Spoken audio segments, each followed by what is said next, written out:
Chapter 27.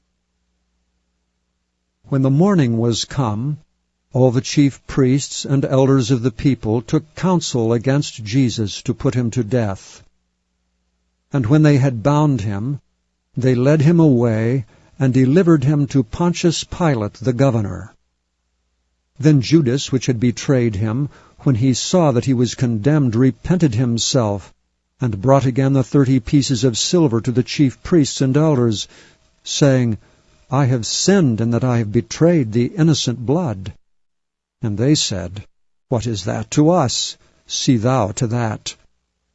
And he cast down the pieces of silver in the temple, and departed, and went and hanged himself.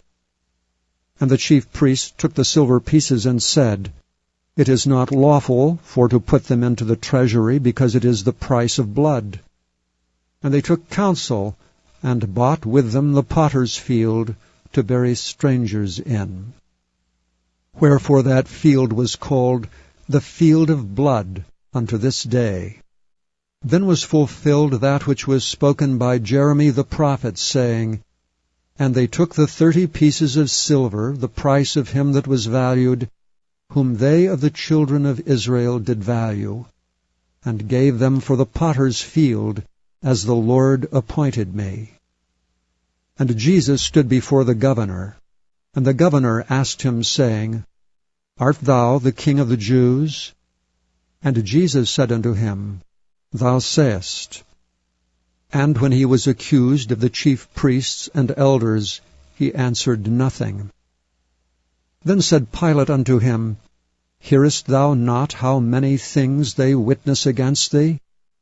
And he answered him to never a word, insomuch that the governor marveled greatly. Now at that feast the governor was wont to release unto the people a prisoner whom they would.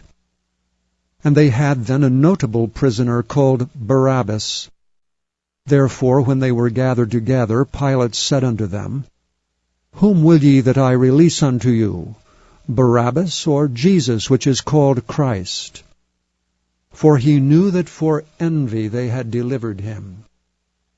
When he was set down on the judgment seat, his wife sent unto him, saying, Have thou nothing to do with that just man, for I have suffered many things this day in a dream because of him. But the chief priests and elders persuaded the multitude that they should ask Barabbas, and destroy Jesus. The governor answered and said unto them, Whether of the twain will ye that I release unto you? They said, Barabbas. Pilate saith unto them, What shall I do then with Jesus, which is called Christ? They all say unto him, Let him be crucified. And the governor said, Why, what evil hath he done? But they cried out the more, saying, Let him be crucified. When Pilate saw that he could prevail nothing, but that rather a tumult was made, he took water and washed his hands before the multitude, saying, I am innocent of the blood of this just person. See ye to it. Then answered all the people and said, His blood be on us, and on our children. Then released he Barabbas unto them, and when he had scourged Jesus, he delivered him to be crucified. Then the soldiers of the governor took Jesus into the common hall, and gathered unto him the whole band of soldiers.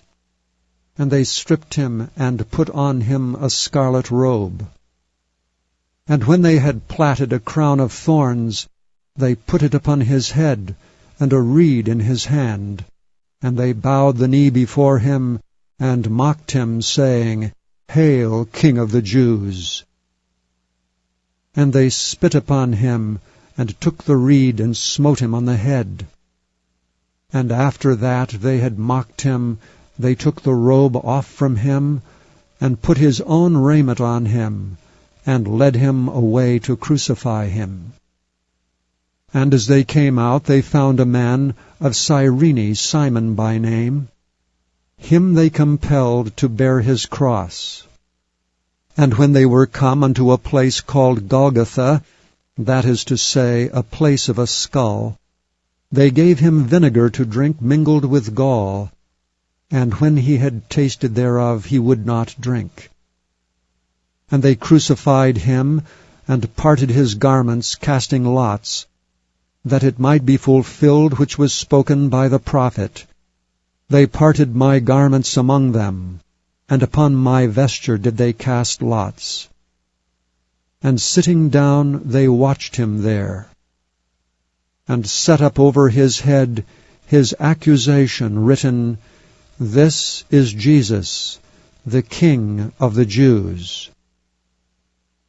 Then were there 2 thieves crucified with him, one on the right hand, and another on the left.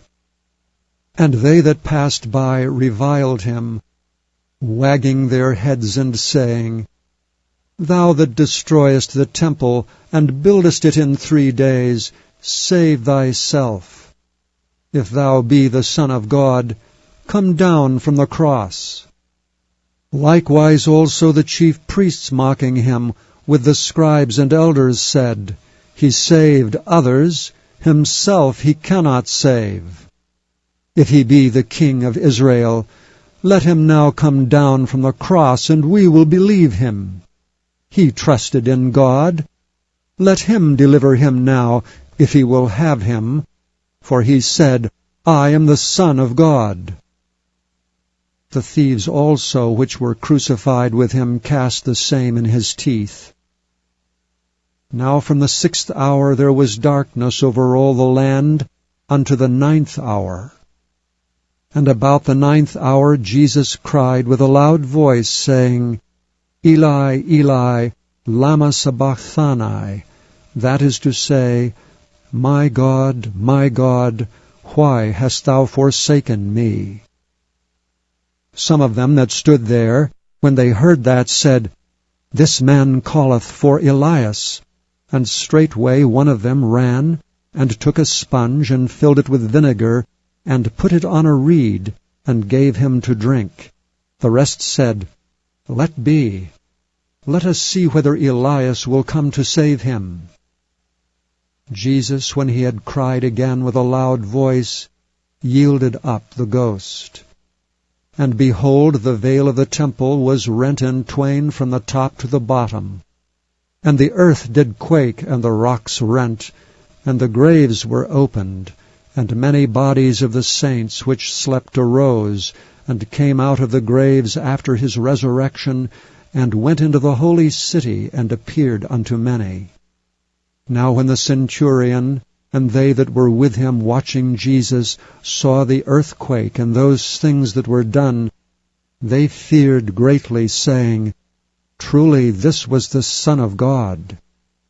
And many women were there beholding afar off, which followed Jesus from Galilee, ministering unto him, among which was Mary Magdalene, and Mary the mother of James and Joses, and the mother of Zebedee's children. When the even was come, there came a rich man of Arimathea named Joseph, who also himself was Jesus' disciple. He went to Pilate, and begged the body of Jesus. Then Pilate commanded the body to be delivered. And when Joseph had taken the body, he wrapped it in a clean linen cloth, and laid it in his own new tomb, which he had hewn out in the rock. And he rolled a great stone to the door of the sepulchre, and departed. And there was Mary Magdalene, and the other Mary, sitting over against the sepulchre. Now the next day that followed the day of the preparation, the chief priests and Pharisees came together unto Pilate, saying, Sir, we remember that deceiver said while he was yet alive, After 3 days I will rise again. Command therefore that the sepulchre be made sure until the 3rd day, lest his disciples come by night and steal him away, and say unto the people, He is risen from the dead, so the last error shall be worse than the first. Pilate said unto them, Ye have a watch, go your way, make it as sure as ye can. So they went and made the sepulchre sure, sealing the stone, and setting a watch.